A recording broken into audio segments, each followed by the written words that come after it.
data-driven decision making is always 100 times better than just experience. So how do you build cybersecurity capabilities at a national scale?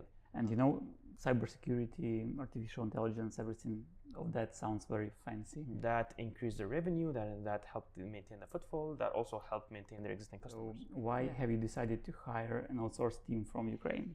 To kind of help SMEs or small medium enterprises grow quickly. If they're struggling, how to help them turn around and make the business more profitable. What gaps in the business processes are the most common ones?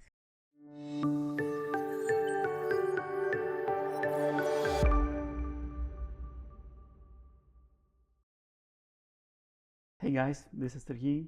Welcome back to the RealTalk podcast, where we dive deep into the world of business and technologies together with entrepreneurs and business owners who share their insights, experience, and advice. Today we are in Dubai in the beautiful office of RMC, and our today's guest is Shams Shapsough, right? Exactly. Yeah, Shams is Digital Strategy Advisory Manager. Shams, nice to meet you. Pleasure, Dan. Pleasure mine. I would like to ask a few questions. And first, I would like to talk about you and about your background and experience, because we know that you have a degree in computer science, like in computer engineering to be specific. So can you share your journey and what led you to pursue a career of technology risk assurance? That was mostly a coincidence, to be honest. So when I started my uni, I joined in as a mechanical engineer. Kind of got bored of that after the first semester, switched to electrical. Things went fine. Then I took a programming course. I was really into it, so I decided to switch majors to computer engineering. Spent a couple of years there, finished my degree, did my master's, then worked with IBM, moved to PwC, then found myself here at RMC. Okay, so but you started as an engineer? So I started in development, which is, it was the IBM Cloud Garage, more or less. It was a combination of development work, but at the same time, a good work of consulting. So we were working with startups in terms of, how do you adopt Watson, IBM Cloud, or what used to be called Bluemix at the time. So when you found yourself more in consultancy and more in management than in, let's say, engineering in classical meaning? Yeah, more or less. It's what I naturally kind of moved towards. It's what I consider myself good at. From there, I did a bit of work. I spent a year or so at IBM, then kind of branched out. My master's degree was more towards cybersecurity. Yeah. From there, I kind of got more into the assurance and the information security domain. How does your background in tech help you, like your company and internal processes? Like, do you deal with different tech teams in your projects? So we do have different tech teams. So for what I do here is I run the technology advisory. So we have multiple kind of sublines of services under that. We have insights, which covers AI development, etc., machine learning and knowledge discovery. And our biggest out of those is also cybersecurity. From there, we kind of operate as a system integrator, but also operate as a cybersecurity and advisory consultants from a higher level. And the last one that I work with is the team for enterprise applications. That's a team that is responsible for helping clients and companies adopt ERPs, HRMS systems, which way to go, how to integrate with different business processes. Okay, sounds quite tech. But if we already touched the topic of your company, so maybe you could tell us a bit more about your company, RMC. Like, when was the company founded? What does your company specialize in, except for what you just mentioned, of course?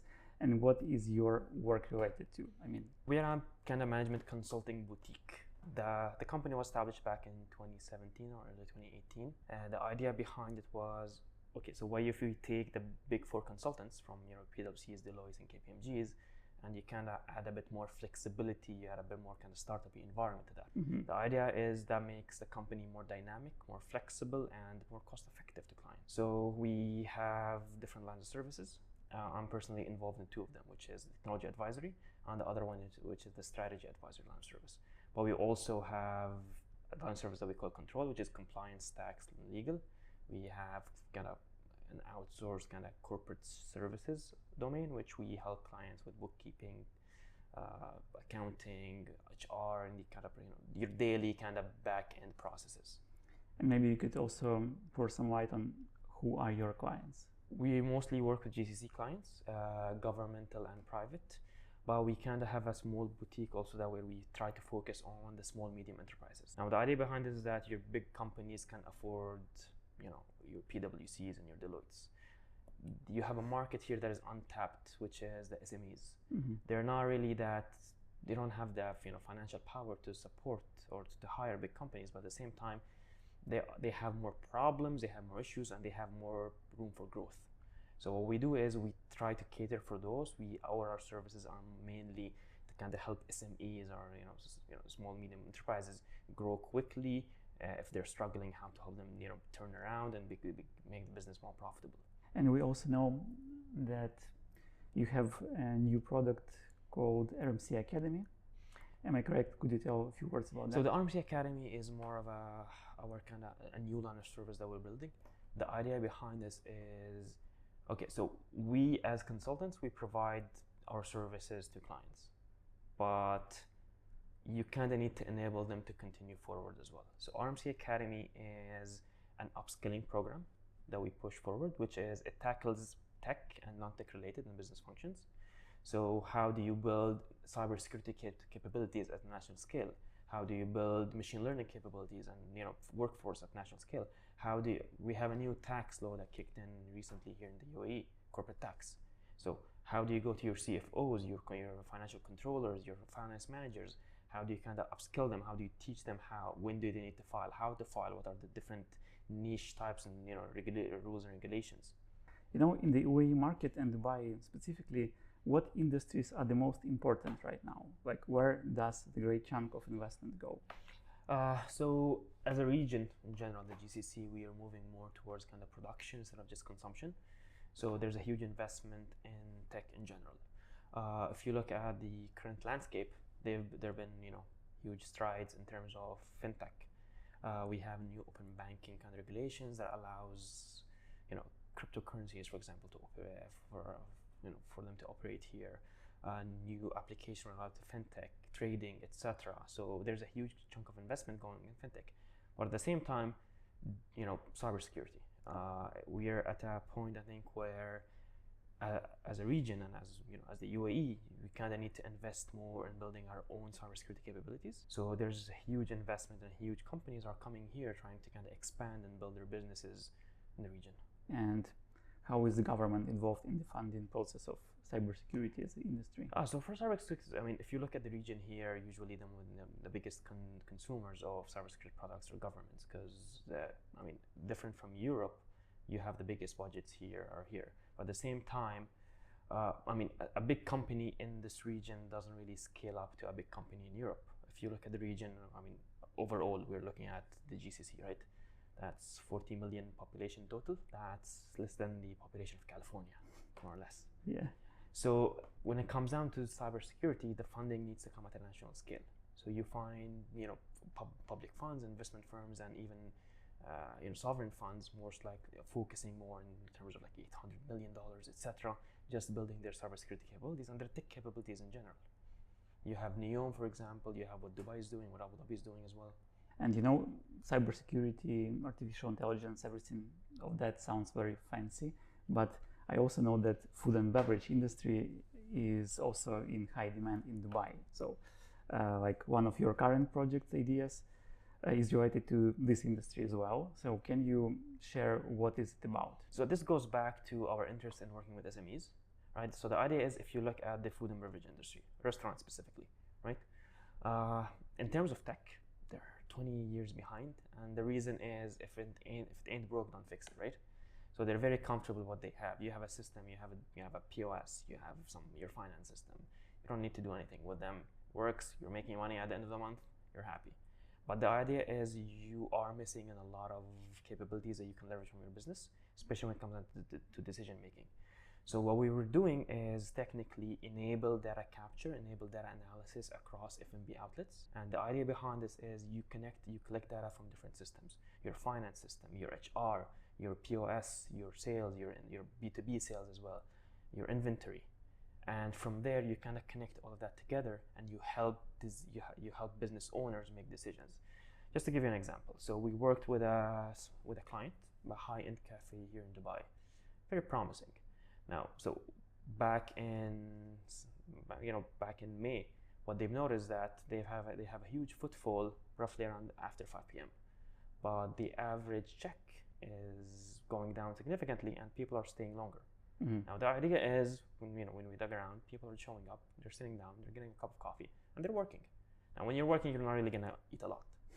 And at the same time, if you're a high-end cafe, people don't want to spend a lot if you're sitting there for 3 hours. So what we help them do is, based on the data that we have, they've introduced new items to the menu, which are like bite-sized food, where like something affordable, quick, that you can eat while you work. That increased their revenue, that helped maintain the footfall, that also helped maintain their existing customers. Yeah, and you also touched the topic of business owners. So what the most valuable lesson that you can give to the owners of small businesses or startups? What gaps in the business processes are the most common ones? I mean, just lacking holistic view or relying on intuition, to be honest. We're at an age where you can collect data from your different operations. You can actually make informed decisions instead of just relying on experience or intuition. Data-driven decision making is always 100 times better than just experience, because you can back that up. And even if that decision was wrong, at least there's a justification why you made it, instead of having to live with the consequences that maybe your experience just isn't good enough. Guys, hope it will be helpful. So, and we both know that Dubai operates with a lot of technical teams and companies now. So why have you decided to hire an outsourced team from Ukraine? So a couple of things that go here is that, when working, at least when it comes to development, you kind of need to hire the experts, the best. We have an in-house development team, but two things. A, we have existing clients that we prefer to kind of utilize them there.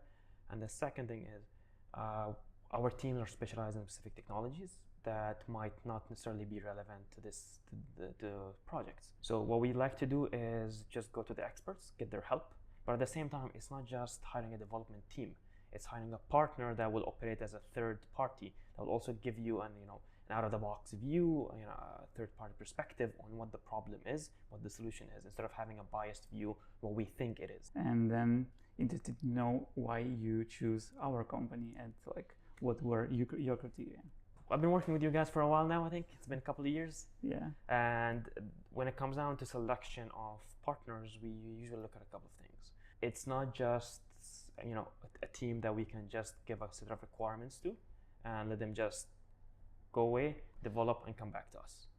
We need someone that can guide us through the process, whether it's technology experience, whether it's hiring external advisors that can also add business domain experience, or whether it's just that third-party perspective where we have an understanding of a problem, but the solution might be completely different from what we think of, or sometimes you need that devil's advocate view. Hope you found everything that you mentioned in our company. That's exactly why we're here. Okay, that's pleasant to know.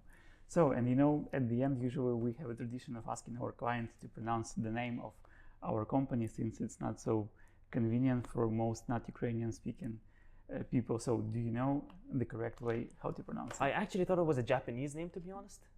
As everyone does. I mean, I have two guesses. One of them is OTAKOYI or OTAKOYE. I'm not sure if I should emphasize the I at the end or not. This is especially funny, knowing your last name is also not so easy to pronounce with the last sound. But yeah, your first guess was more correct. It's pronounced like OTAKOYI, not yeah. But yeah, it's not Japanese word. It's totally 100% Ukrainian. And one more time, remind to everyone that it means, like, we in Ukraine use this word to express astonishment when we impressed with something. So in case you have such emotions, you can say OTAKOYI. Yeah, so thank you, Shams. You did a great job in terms of pronouncing. Thank you for sharing your experience, your thoughts, some advice. And hope guys you also enjoyed this talk. Stay with us for more videos, for more talks. And Shams, we wish you a great evening. Thank you. Thank you so much. Bye-bye.